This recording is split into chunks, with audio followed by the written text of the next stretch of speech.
Morning, good morning.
Okay, out of 61 students, I think we have now come up to 52. Let us start, huh?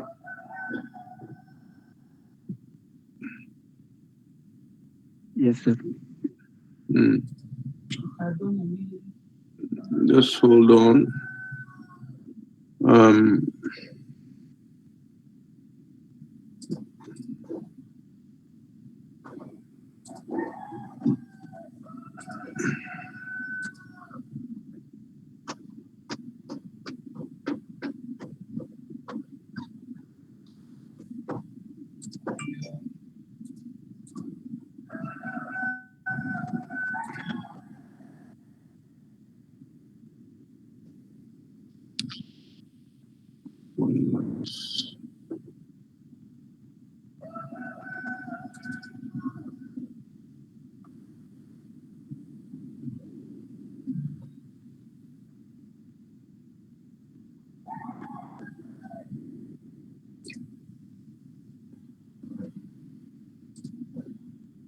Okay, I just want to start with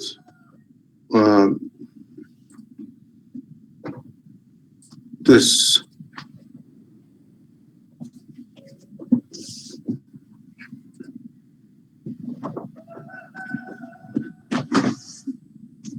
If you read this carefully, if you can all see them, it's simply something which tells us about our rights as people or as a person.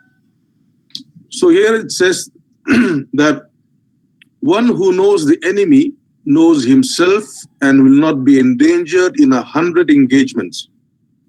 One who does not know the enemy but knows himself will sometimes be victorious, sometimes meet with defeat. One who knows neither the enemy nor himself will invariably be defeated in every engagement. Now, this is by Sun Tzu as the art of war. Now, why am I mentioning such an art of war statement from Sun Tzu is we are taking care of animals that cannot express themselves. They know themselves in their own, habitat.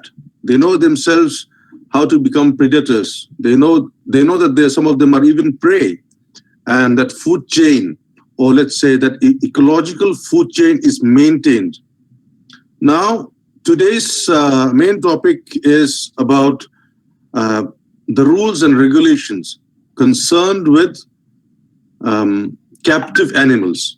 Now, when it comes to captive animals, as we know, the basic principle or the basic philosophy that is involved with having such laws or rules and regulations are so as to maintain this ecological balance. All these laws that are pertaining as of now, they only were released only about how many? 70, 80 years ago only. So you may be young, even I am a bit young, but all these laws came recently. Now, they were also then adopted by India after independence, because as we know that we have many, many examples that we can cite of certain laws.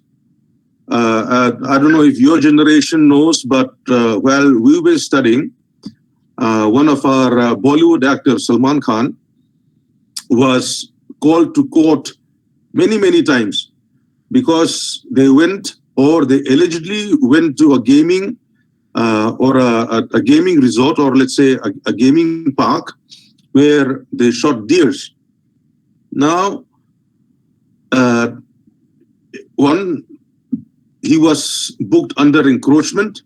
Then there was also booked for using illegal guns, or let's say imported guns.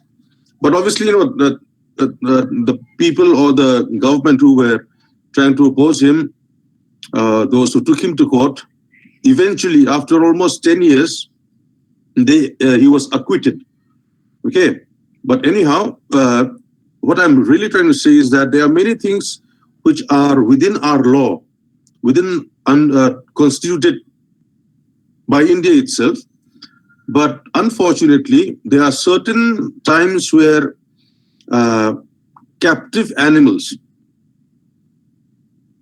Now, this captive animal simply means that it can be a zoo, it can be a nature resort, it can be even a gaming resort, or let's say a gaming park, privately owned or owned by a community.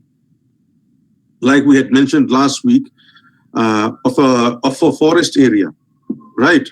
But when you talk about captive animals, it also denotes that these captive animals are held or are put in a place where they are also allowed to breed. Okay, so today the laws and the regulations that we will be learning are a bit more on a theoretical basis and a bit more on a constitutional basis, which are to be followed and which we have to know as within our LPM and wildlife management subject.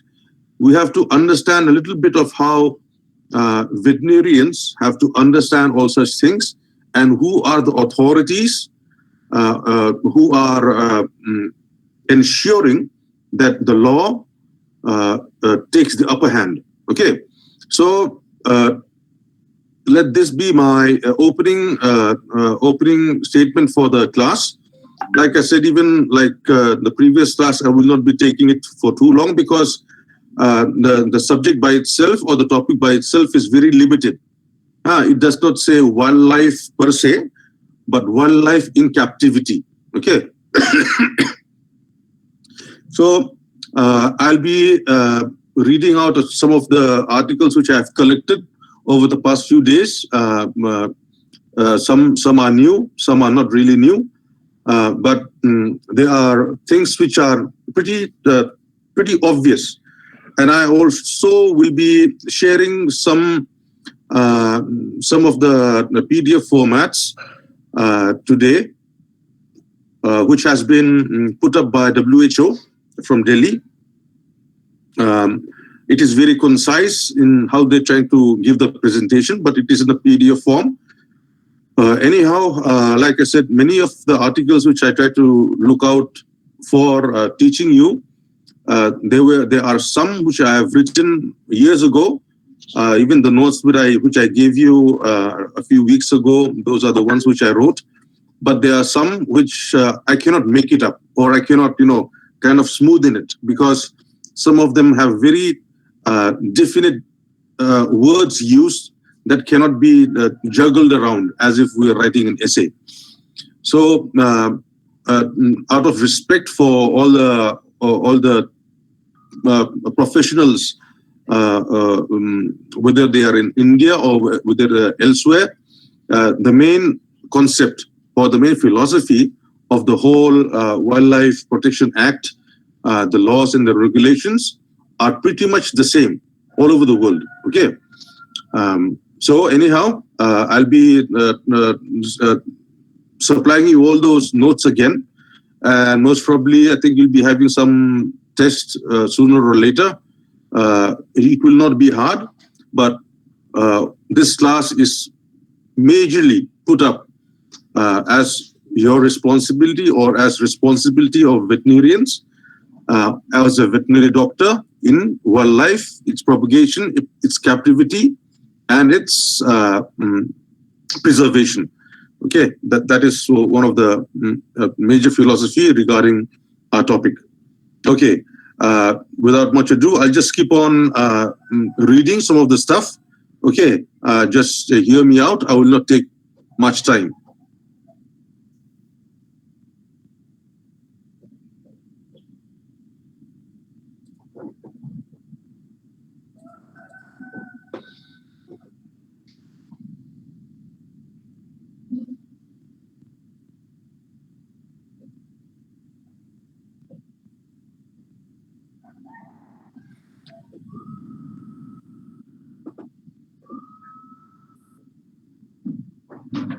Now, the few things that come up are animal protection laws for the guidance of police, HAWs, NGOs, and AWOs. Okay.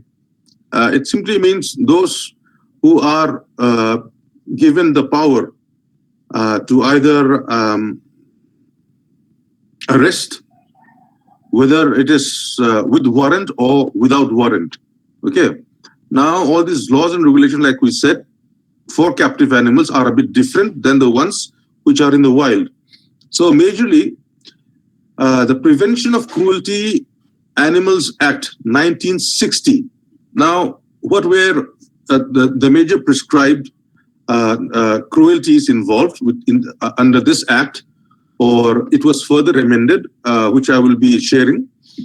It prescribes and enumerates the forms of cruelty mentioned here, which are beating, kicking, overriding, overdriving, overloading, torturing, causing unnecessary pain or sufferings to any animals.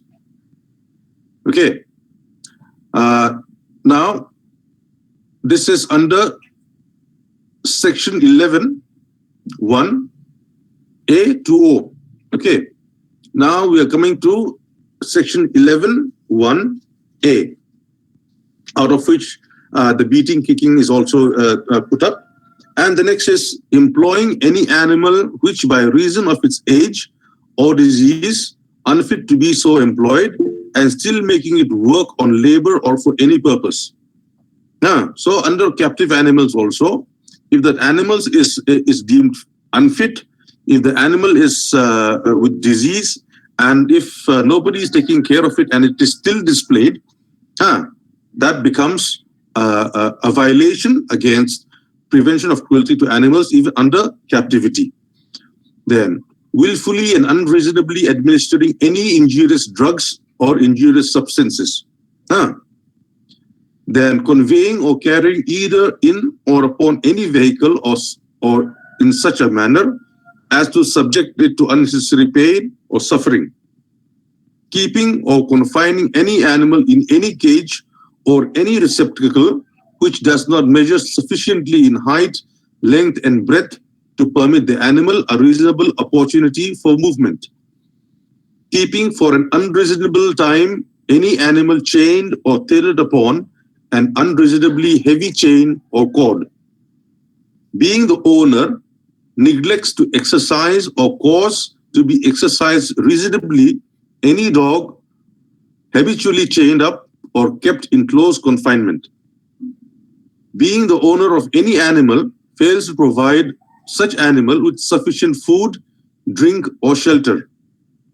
Being the owner without reasonable cause abandons any animal in circumstances which render it likely that it will suffer pain by reason of starvation or thirst. Willfully permits any animal of which he is the owner to go at large in any street while the animal is affected with a contagious and infectious disease, or without reasonable excuse permits any diseased or disabled animal of which he is the owner to die in any street. Offers for sale without reasonable cause, has in its possession any animal which is suffering pain by reason of mutilation, starvation, thirst, overcrowding, or other ill treatment. Now, this goes on and on. So, we now know that the Prevention of Cruelty to Animals Act 1960 is applicable out here. Okay. Then there are certain rules of which certain of the officers, as I mentioned earlier, have the power under this law, but which is also amended again. Now, what are cognizable and non-cognizable offenses? Okay. Now, under this, Section 2C of the Code of Criminal Procedures 1973 defines cognizable offense. The cognizable offenses means that such of the offenses wherein police officer is empowered to arrest the accused offender without warrant. Now, in such case, it is murder, robbery, theft, rioting, counterfeiting, etc. Now, under this Section 2 again of the Code of Criminal Procedures 1973, non-cognizable offenses are offenses where the police officer is not empowered to arrest the accused or offender without a warrant. The cases of public nuisance, mischief, assault, causing simple hurt are some of the offenses that are non-recognizable offenses. Now, what are the common offenses against the PCA and which are recognizable? For example, under Section 11A, 11(1)(a), beating, kicking, overriding, overdriving, overloading, torturing, causing unnecessary pain or suffering to any animals, it is under non-cognizable offense, whereby the police directly does not have the power without any warrant to go and arrest the alleged person. Then employing any animal of by which reason of its age or any disease unfit to be so employed, and still it is made to labor or for any other purpose. For example, a sick captured animal. Okay, with our context, it is wild. So under Section 11(1)(b), it comes under non-cognizable. Okay, in that way, we have got all these sections put up by our laws. For example, there is another cognizable which the police is directly allowed or given the permission to arrest the culprit, in which it mutilates any animal or kills any animal, even including stray dogs, by using method of strychnine injections in the heart or any other unnecessarily cruel manner. Now, this is a cognizable offense. Another example of a cognizable offense will be organizes, keeps, uses, or acts in the management of any place for animal fighting or for the purpose of baiting any animal, or permits or offers any place to be used or receives money for the admission of any other person to any other place we put for such purposes. So, any captive animals which are put on show but at the same time are used for some some other purpose other than the main philosophy behind zookeeping, like we had learned from the beginning of the class. Other than those purposes, those who are taking the profits, for example, using for baits or using for fights, it comes under cognizable punishment, where a police is totally given the permission to go and arrest the culprit or culprits, things like that. So we've got many other examples also under this 1970. Okay, anyhow, I'll be coming back to the other. Okay, let me just show this again.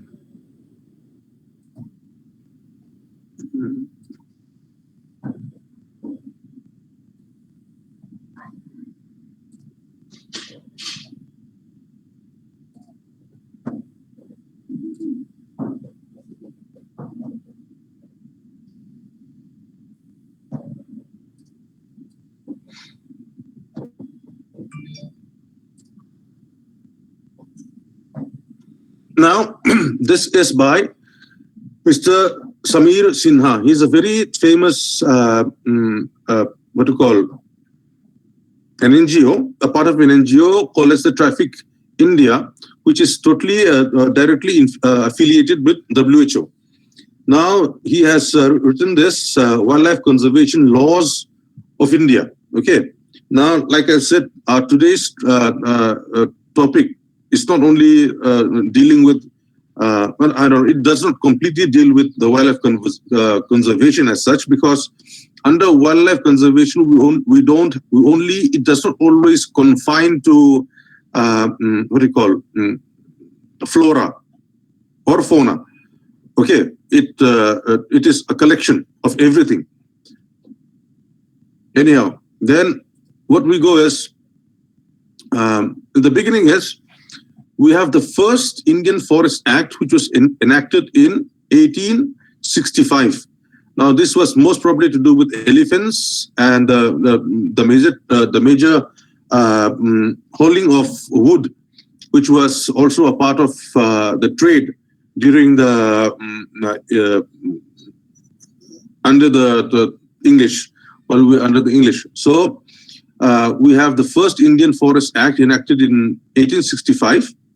Then the Madras Wild Elephant Preservation Act enacted in 1873. And the Government of India enacted the Elephant Preservation Act in 1879. Now, the Indian Forest Act Law 7 enacted was in 1878. The Indian Forest Act enacted again was 1927. And the Wildlife Protection Act enacted in 1972.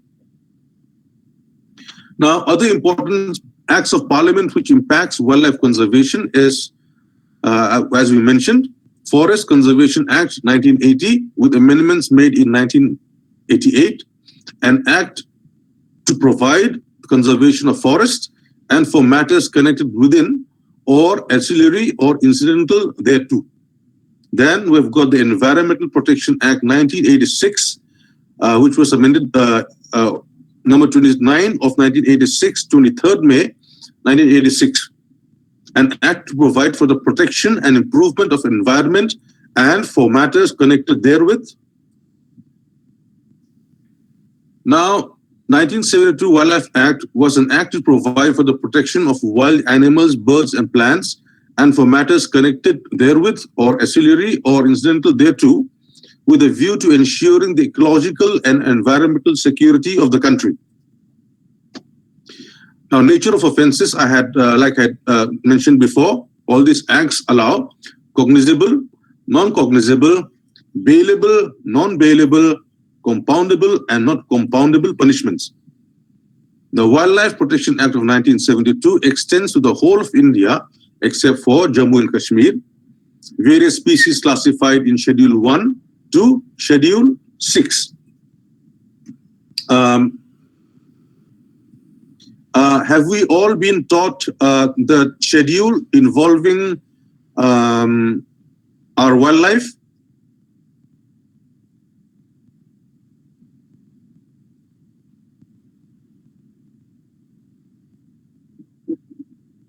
Acha. Okay, now that is a different thing. If you have time to go through even online, all our major wildlife are put under schedule. Schedule simply means how endangered they are.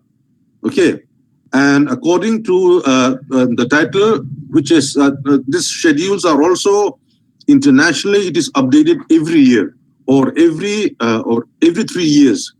Okay, as we know, because of deforestation, way down even in the Amazons, and tremendous poaching in Africa, tremendous poaching even for our relevant or relevancy. We have our many of our wildlife within Assam and within the Northeast. We have got many, and as we know, rhinoceros and elephants are pretty much of that category, of that endangered category thing. So this schedule shows, or this schedule, if you go through it, you'll be having a glimpse of how all these acts act along, okay, and who these acts apply to. So the species in Schedule 2, species in Schedule 1 can be hunted only in a very special condition if they are a threat to human life. Species in Schedule 2 can be hunted if they are a threat to human life or property. Like that, we've got all these different kind of schedules for the animals. Now, species in Schedule 6 are specific. Okay. Then Schedule 5 are vermins, which are hunted freely. Captive animals mean any animal specified in Schedule 1, 2, 3, or 4, which is captured or kept or bred in captivity. Okay, this is the main definition of the rules or the main philosophy behind the laws or the acts which are put up for animals in captivity. That is our main topic today. So all the captive animals mean any animal specified in Schedule 1, 2, 3, or 4, which is captured or kept or bred in captivity. Okay. Now under Section 2, again, these are, like I said, killing or poisoning of any wild or captive animal and any attempt to do so. Okay, this comes under Section 2 of the initial. What we are learning is 1972. Okay. 1972.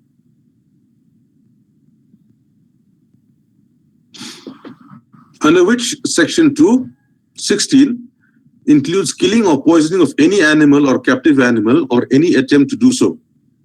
Capturing, coercing, snaring, trapping, or driving or baiting any wild or captive animal and every attempt to do so.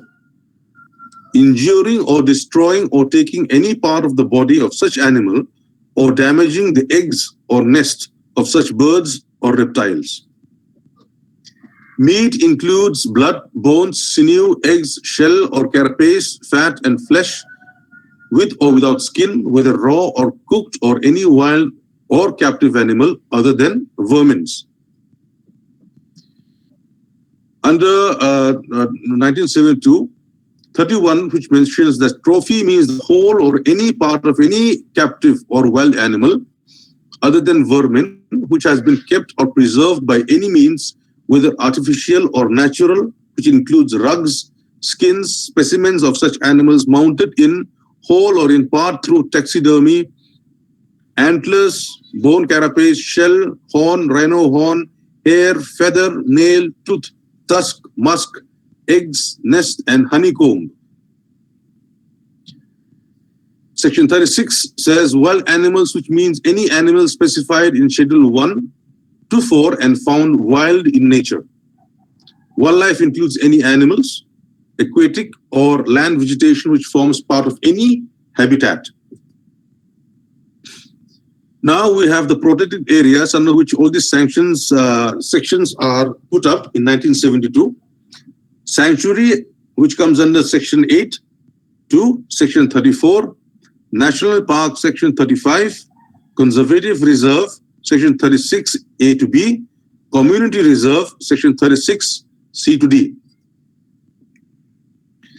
Now, Wildlife Protection Act 1972 was also amended way back in 2003 under Act 16 of 2003,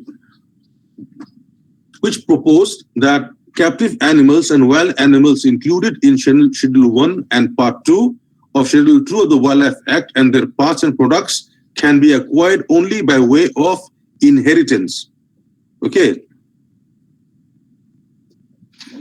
Every person in possession or custody of any captive animal specified in Schedule 1 or part of Schedule 2 is required to declare to the Chief Wildlife Warden. Under Section 42A mentions no person except one with a certificate of ownership can keep, acquire, keep in control, etc. any captive animal specified in Schedule 1 or Part 2 of Schedule 2 except by inheritance. Such inheritance should be declared within 90 days of CWLW. Now, this is provided by in Section 42 to A to B, but do not apply to live elephants. Now, Section 42 says certificate of ownership is to be granted only after ensuring that the applicants has adequate facilities for housing, maintenance, and upkeep of the animal. Section 43 says no person who has with him a captive animal with a certificate of ownership shall transfer by way of sale or offer for sale or any other commercial consideration any captive animal. Now the penalties are under Section 51. Offense related to animals of Schedule 1 or Part 2 of Schedule 2, minimum 3 years imprisonment up to 7 years and fine not less than 10,000 rupees. On second and subsequent offense, a minimum of 3 years imprisonment up to 7 years, minimum fine 25,000 rupees. Hunting in a national park or sanctuary or alteration of boundaries, minimum 3 years imprisonment up to 7 years and fine not less than 10,000 rupees. For second and subsequent offenses, minimum 3 years imprisonment up to 7 years and fine of 25,000 rupees. Under the contravention of Chapter 4A, trade in species or Schedule 1 or part of Schedule 2, these are the penalties that they're getting. Under Section 51A, any arrested person accused of hunting in NP or WS or offences related to Schedule 1 or Part 2 of Schedule 2 or of alteration of boundaries of any person previously convicted of an offence under this Act shall not be released on bail unless the PP has been provided an opportunity to oppose the bail. Where the PP opposes the bail, the court is of the opinion that there are reasonable grounds to believe that the accused is not guilty and that he is not likely to commit any offence while on bail. Section 57, see, we have all these different laws and punishments. But like I said, I'll go short. Now here we come to, this notification was put up on 4th September 06 under the Wildlife Protection Amendment Act of 2006. Creation of National Tiger Conservation Authority. Wildlife Crime Control Bureaus are Director of Wildlife Preservation, IGP, Additional Director, DIG, and Additional Commissioner. Offense-related core area of a tiger. Okay, this is our tiger-based. Penalties.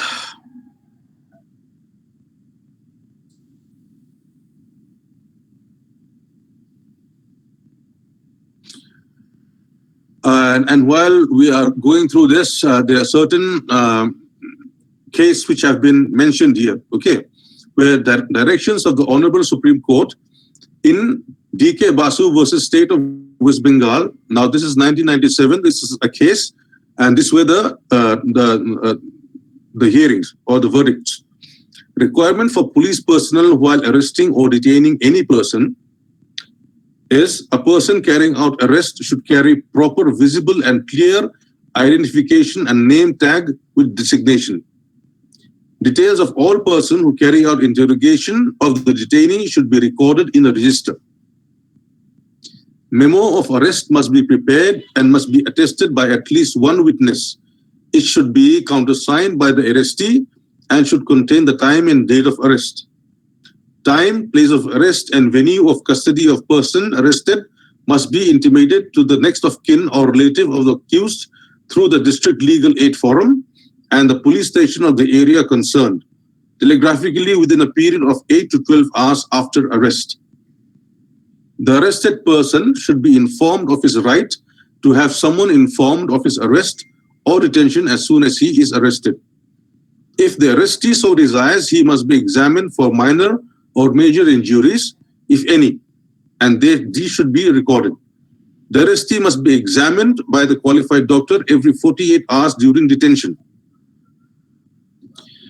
Now here we have the Honorable Supreme Court and Wildlife Conservation. Many of the hearings. This is a record of 22/8/1997, where Center for Environmental and Law versus the Union of India. As regard denotification of any area included in sanctuary national park before placing the proposal before the Legislative Assembly, the state government to refer it to NBWL and proposal to be placed before Assembly along with the opinion. See, all our acts have been taken very seriously by the government and by the Supreme Court. Okay, this is the major reason of pointing them out. Now we have got another Center for Environment Law versus the Union of India, where pending further orders, no de-reservation of forest, sanctuaries, national park shall be affected. Now this was ruled in 13 November 2000. Here is another verdict of T.N. Godavarman versus the Union of India. This was a hearing of 14 February 2000. Issue notice to all respondents. In the meantime, we restrain respondents number 2 to 32 from ordering the removal of dead, diseased, dying, or wind-fallen trees, driftwood and grasses, etc. from national park. See, all the laws have been taken very seriously, and that is why when you say wildlife alone, with today's topic, it is a bit too broad, but there has always been filings made under the Supreme Court, and many of their findings and verdict by the Supreme Court has been mentioned. Here we have another Naveen Raheja versus Union of India. This was a hearing on 20th November 2000. No new zoos will be established without the permission of the Central Zoo Authority and the Supreme Court. Now, these the last slides or the last pages are, an end note for all the end note as well as practicality of India with our wildlife acts and our rules and regulations within captivity. Okay, but this is real, and these are the areas where we have the opportunity, even as veterinarians, to look into the law, and if pertains and if it is required. For example, after you finish, wherever you're working, now some of you might be going towards your private practice. Some would be joining government officers. Some of you might be joining the companies. Some of you will be joining universities. But when it comes to the real work pattern, when certain field works are required, and when we have certain miscreants, and if you is given the opportunity to be a part of that finding, for example, even for guys who are working in Assam, and if you are nearby our national parks or zoo parks where elephants and rhinoceros are there, and we have found poachers. And if those poachers are caught, and if you have to give or you have to be a part of that judgmental call, or if you are called by the police or if you are called by the court to give your own judgment, these are some of the realities which are happening in spite of the laws that we have. Okay, so it goes like this. While our laws are amongst the most stringent in the world, our conviction rates are very, very low. The higher degree of punishment prescribed also means that judges would be reluctant to award sentences where there is an element of doubt. Most of us feel happy when any wildlife offense is detected and any persons arrested. This is the only beginning of the battle. We must make every effort to secure conviction so that the offenders are made an example before society. If offenders are able to walk away easily from their crime, it will embolden them to commit even bigger offenses in the future while demoralizing staff. We often lose the advantage because of minor errors or oversight in our paperwork or due to failure to pursue such cases properly.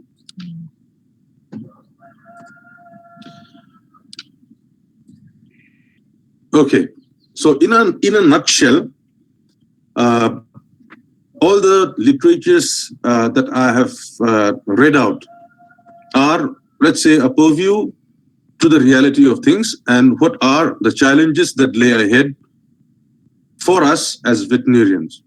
Now, the last few papers that I showed, the statements of it were very clear.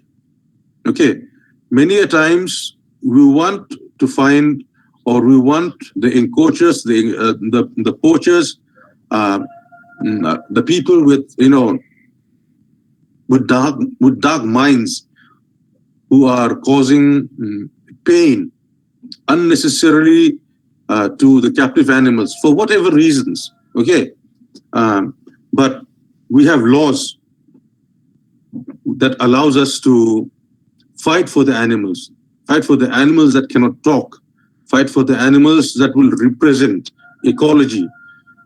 I would very much suggest that in the days to come, I think you will be having this. I very much pray that this COVID thing should be over by this year, or let's say early next year. I think by the time you are on your 6th or 7th semester, I think you will all be able to go out for a tour. Usually that happens in colleges, so I think that tour will always continue. It is very important that you visit at least 3 nationalized zoos that we have in India. If you are going, for example, we usually, when it comes to administration of college tours, it is either decided by the RO or decided by the lecturer, or they themselves will obviously be in consultation with you, whether you go to the north of India or whether you go to the south of India. But when you go there, just make sure that you go to some nationalized zoos, which are very particular in their laws. And being a Delhi born, I would definitely suggest that you go to the zoo in Delhi.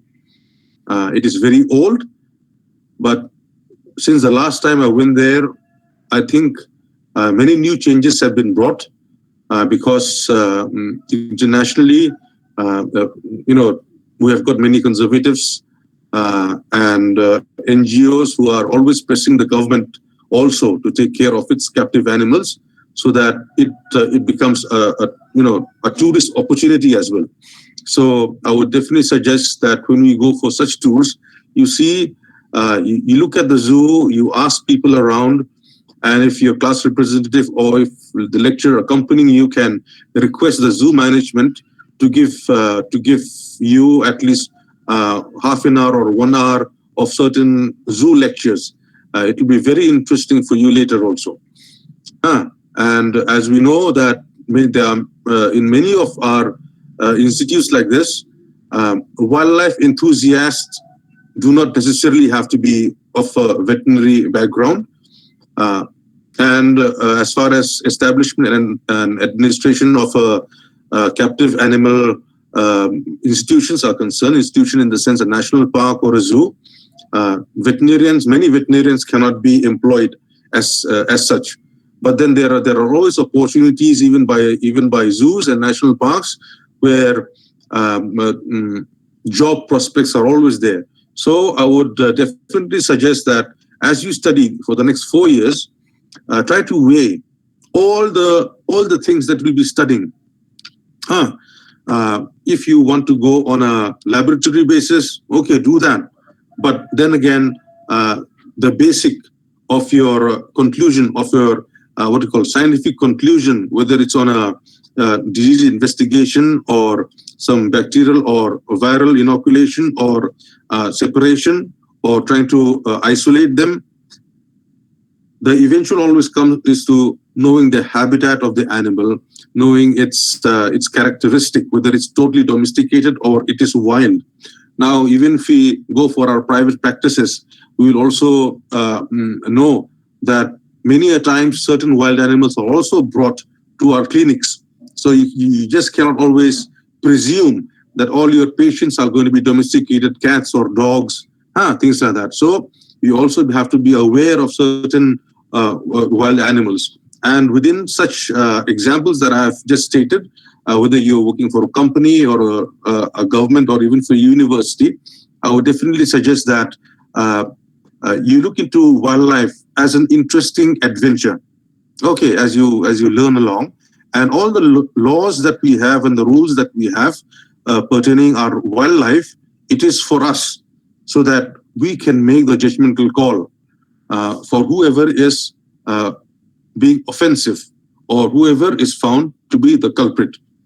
Our major job is to make sure that we have all these animals representing our ecosystem, and we have a small, a small part to play in which, as veterinarians, knowing all its characteristics, knowing its habitat, knowing its nature, knowing its its breeding potentials and its gestation period, and certain of the virus or bacterial infections that can come along, whether it's in its captivity or whether it's in the wild. And also, at the end, I would definitely say again is that considering the climate change that is happening now, many of our wild animals, both in captivity and in the wild, are going through many changes. Okay, you may not believe that there is psychological changes also happening in the animals now, and psychological aspect of it can also give them unnecessary stress, and any stress that is given out releases additional hormones in the form of endorphins or even the dopamine effect, and the fear effect comes up. And many a times in the wild, because of environmental changes, heavy environmental changes right now, both because of human and because of, okay, let's say we have our globe, and our globe is also trying to survive by itself through through heat, through gravitational pull, and let's say it is also trying to survive and allowing us to survive. So it also, our Earth is also changing every now and then. Okay, it is changing a bit of its axis. The next thing we know will be like 20 or 30,000 years from now, Mizoram might probably be in the south. Who knows? The South Pole will become the North Pole. Who knows? But as of now, of all the books that we are reading, of all the encyclopedias that we are reading, I hope that in your venture as veterinarians or within the next 4 years, I hope you come to certain conclusion of not only what your job is going to be, but accepting the very fact that wild animals or animal per se are very much responsible for everything that is also happening, from a virus to a bee to an elephant. Okay. And we can all be a part of it. We can all make a living out of it. But like I said, like I showed in the very first beginning, I'll just show again.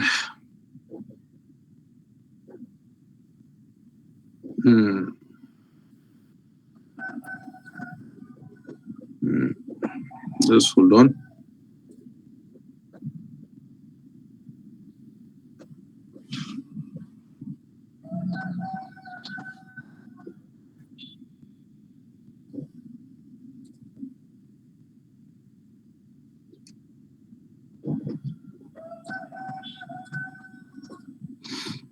This very words is very important. Okay. Sir, your voice is breaking. Okay, must be the signal. Okay, this is my. I'll be concluding again, but I'll be showing the same slide. It is very important to know who the enemy is, but you also have to know yourself, and you will not be endangered in 100 engagements. Somebody who knows the enemy, who does not know the enemy, but knows himself, will sometimes be victorious and sometimes will meet defeat. But somebody who knows not about the enemy nor himself will invariably be defeated in every engagement. Now, take this, heed this saying, okay? Heed this very wise art of war tactic put up by Sun Tzu. And this is very much applicable much later in life, with your job, with every perspective. So for me to conclude today's class again is that we have laws, we have rules, we have acts. And as mentioned earlier, many of our scientists and officers, they understand and they totally accept that our acts and laws in India are very, very stringent, very, very strict. But for a judge to give punishment of all the, for example, if somebody is found guilty and he or she has to be imprisoned for 3 years, up to even 7 years, the money is not maybe too much considering the present day and age. But for the judges to give such a punishment, it also can be very hard. But at the same time, we have to still make sure that the people know that there are laws that they can be punished with. And we are the spokesman for that. Okay. And that will be my conclusion for today. I'll be sending all these notes via WhatsApp. I hope you can all have a look at it. Okay. Thank you so much, class. I hope I was not boring. I had to read many of these things out because, even if I were teaching you physically, I will still be reading them out to you. I cannot by heart everything. I hope you have a good weekend. And I really don't know when I'll be able to do the practicals with you, especially with Celici. But I very much hope that with our present SOP, let's say somewhere in the month of September might be good for your semester. Okay then. Have a good day. Thank you, sir. Thank you, sir. Thank you, sir. Bye. Thank you, sir. Thank you, sir.